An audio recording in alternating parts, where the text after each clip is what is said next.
ఒక ప్రశాంతమైన అడవిలో జింక, కుందేలు, నక్క ఇలా చాలా జంతువులు ఉండేవి. కాని ఆ అడవిలో ఒక జిత్తుల మారి నక్క ఉండేది.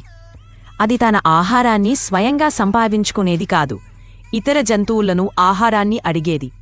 వారు ఇవ్వకపోతే బెదిరించి లాక్కునేది.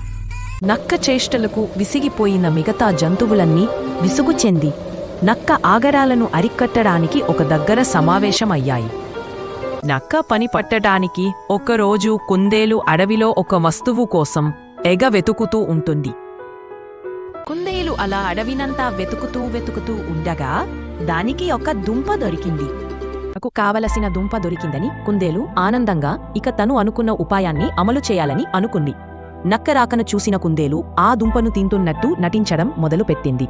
అది చూసిన నక్క ఆశతో కుందేలు దగ్గరికి వచ్చి ఆ దుంప తనకు కావాలని అడిగింది.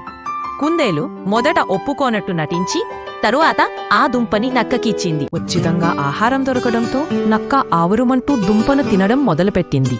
నిజానికి నక్క తిన్నది ఒక విషపు దుంప కావడంతో నక్కకి కడుపులో నొప్పి మొదలైంది. ఇక నొప్పి భరించలేక నక్క కడుపు పట్టుకుని నేలపై దొర్లడం మొదలుపెట్టింది. నక్కకి బుద్ధి చెప్పినందుకు కుందేలును మిగతా జంతువులన్నీ అభినందించాయి.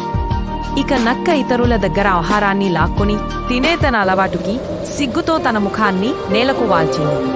మీరు ఇలాంటి కథలు చూడాలనుకుంటే శ్రీపతి SR Kids ని సబ్స్క్రైబ్ చేయండి.